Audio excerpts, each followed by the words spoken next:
लोगों को है ना विश्वास होना चाहिए। भगवान तो हैं, हर जगह हैं।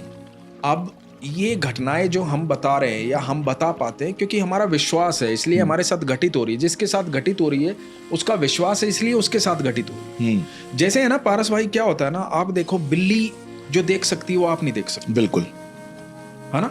जो चमगादड़ देख सकती है वो आप नहीं देख सकते। जो उल्लू देख सकता है वो आप नहीं देख सकते। जो आप देख सकते हो चमगादड़ नहीं देख सकती, उल्लू नहीं देख सकता।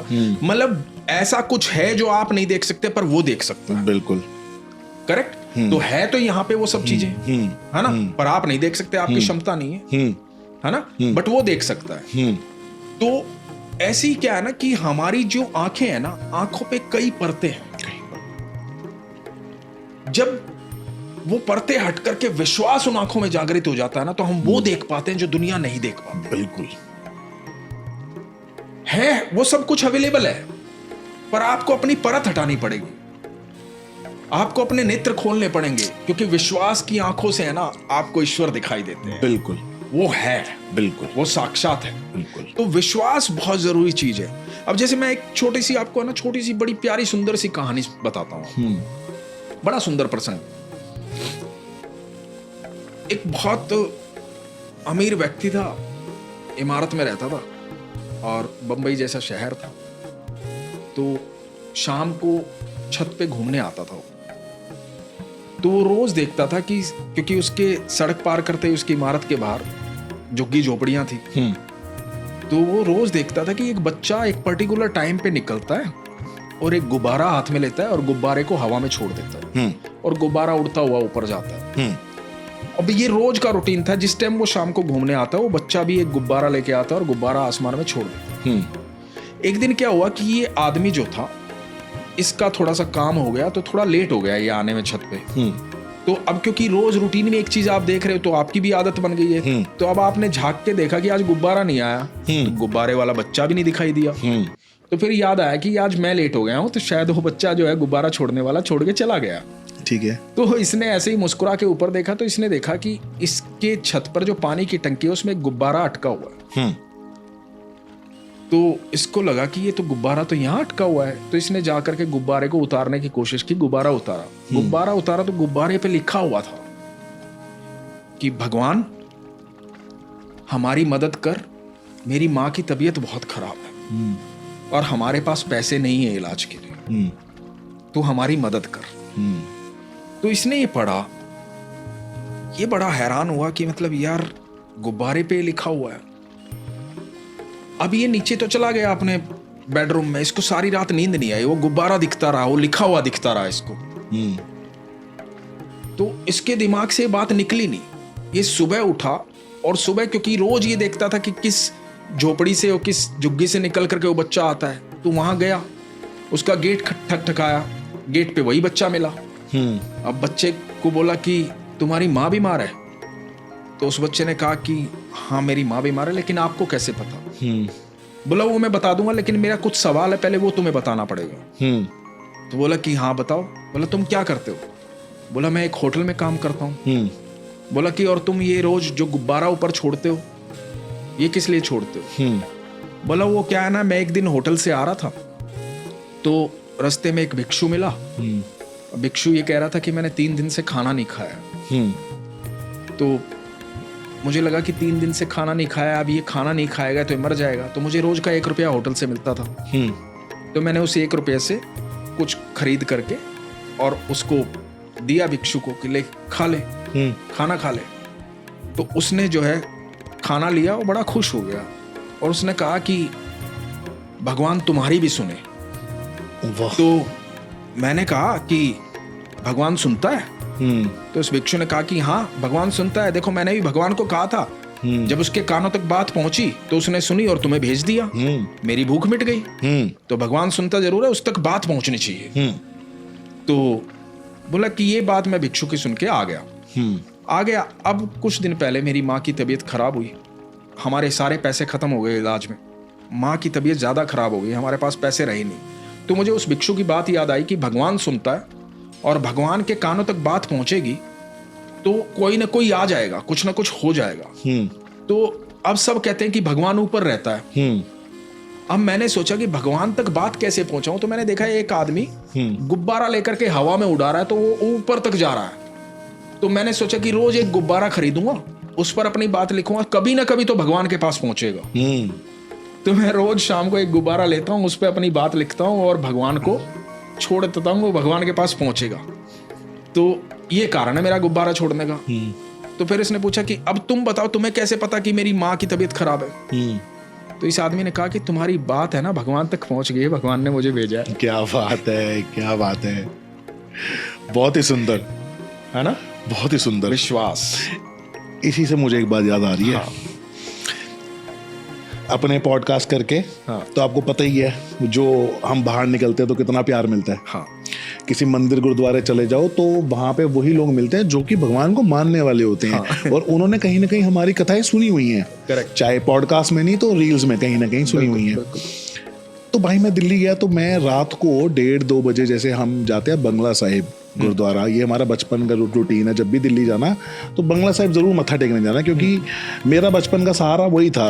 जब भी मूड खराब होता था मैं बस पकड़ के बंगला साहिब पहुंच जाता था मत्था टेकने की, शांति मिलती है। तो उस दिन हम गए, क्योंकि रात को 2 बजे अमृत वेला शुरू होता है। तो नहला धुला के वापस लेके आते हैं गुरु ग्रंथ साहिब जी को, और पूरा का पूरा जो उनका जो प्लेटफॉर्म होता है उसको दूध से नहलाते हैं। तो वो देखते हैं, हम साथ में पाठ करते हैं, नाम जाप करते हैं, बड़ा मजा आता है। तो उस दिन मैं गया, अब ये चल रहा था, अमृत वेला चल रहा था। अब मुझे समझ में आ रहा था कि मुझे लोग बहुत देख रहे हैं घूर घूर के, और वो मेरे से बात करना आना चाह रही हैं। अब जब सब खत्म हुआ तो सरोवर की साइड पे मैं गया। एक बंदा सबसे पहले मेरे पास आया, वो वैसे ही शायद था जैसा भी आपने सीन बताया। एक ढोल वाला भाई मेरे पास आया, पारस भाई मैं आपका फैन हूं, राधे राधे। मैंने कहा गुरुद्वारे में राधे राधे बोल रहा है? मैंने मन में सोचा, फिर उसके बाद बोलता है, पारस भाई मुझे ऐसा लगता है, मैं बहुत परेशान था अभी, बहुत ही ज्यादा परेशान था 4 दिन से, कि काम धंधा नहीं है बिल्कुल भी। ढोल वाला तो शादी ब्याह में बजाते थे, उस वक्त सीजन नहीं था बिल्कुल, कि काम धंधा नहीं है और पैसा चाहिए। मैं बोलूंगा कि ये शायद उसकी ओर से था, लेकिन मेरी एक सोच थी, मैं वृंदावन से आया था और मेरा ये प्लान बना था मम्मी से कि इस बार बिहारी जी का प्रकट उत्सव करेंगे अच्छे से, बड़े लेवल पे करेंगे, ढोल नगाड़े ये सब बजाएंगे। अब मैं अपनी मासी के साथ गाड़ी चलाता हुआ आया, मासी बैठी हुई थी और मम्मी को हम वृंदावन छोड़ के आए।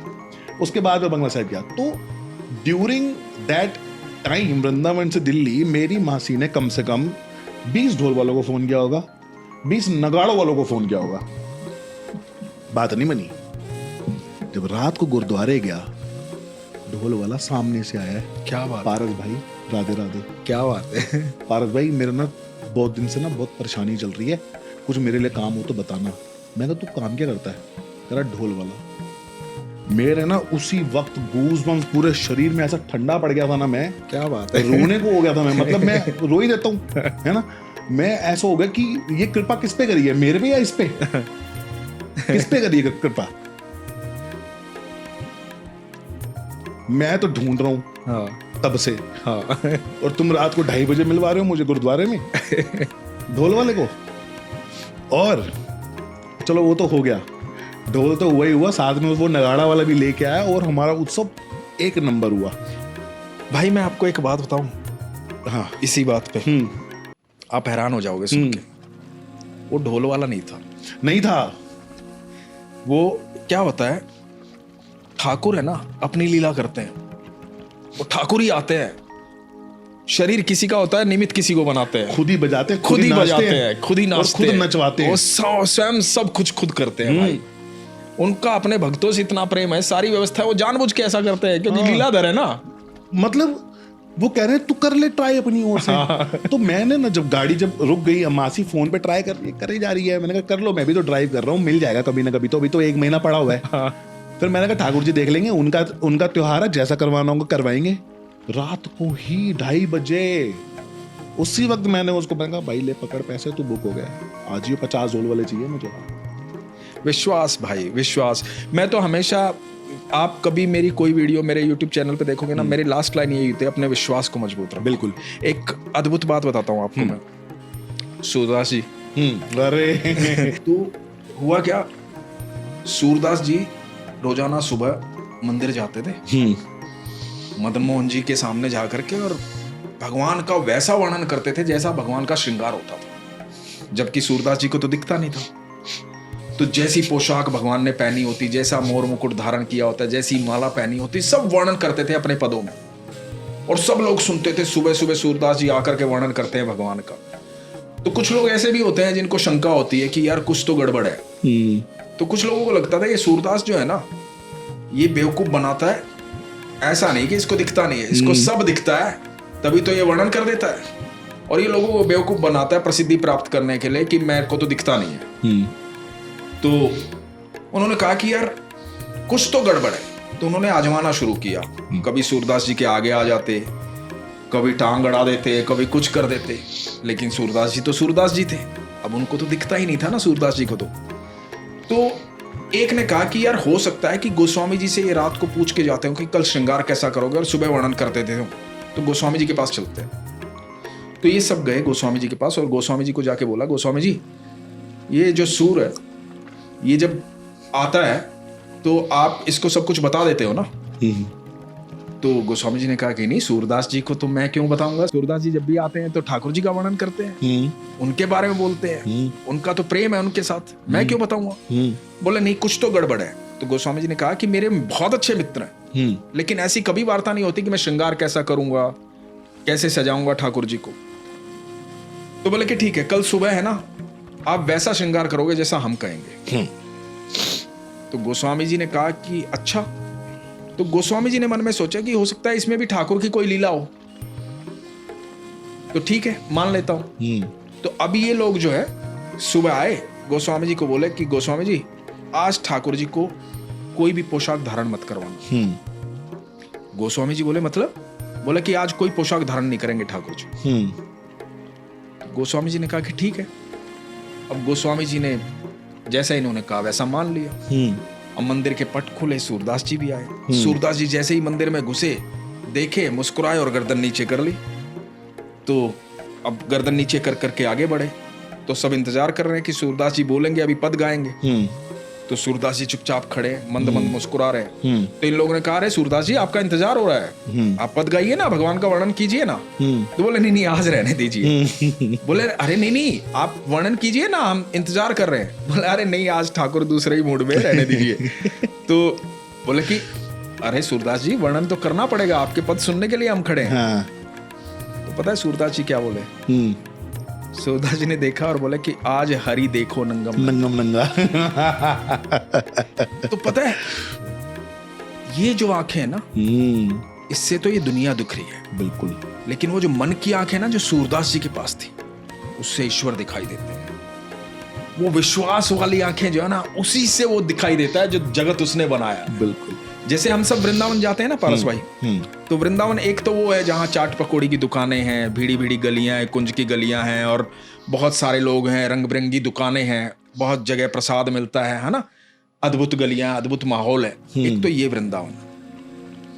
एक वृंदावन वहीं पे है जिसको अप्रकट वृंदावन कहते हैं। बिल्कुल। जहाँ बाके बिहारी के मंदिर में बिहारी जी विग्रह रूप में नहीं है, साक्षात बैठे हो। बिल्कुल।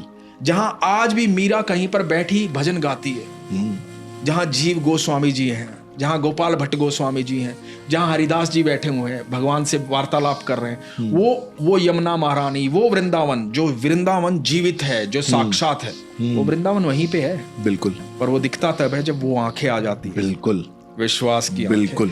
तब आपको उन कुंज गलियों में ना ठाकुर के कदम दिखाई देंगे, चरण दिखाई देंगे। तब ठाकुर आकर के आपकी बाह पकड़ लेगा और कभी भी कह लेगा कि मुझे है ना पानी पूरी खिला दो। हाँ हाँ। और ठाकुर आकर के कभी भी कह देगा, बिल्कुल, मुझे ना मिठाई खानी है इससे, हाँ, है ना, मुझे दूध पीना है इससे। वो आकर के कभी भी कह देगा, पर वो उसी के साथ होता है जिसके पास वो आंखें होती है। बिल्कुल। हाँ।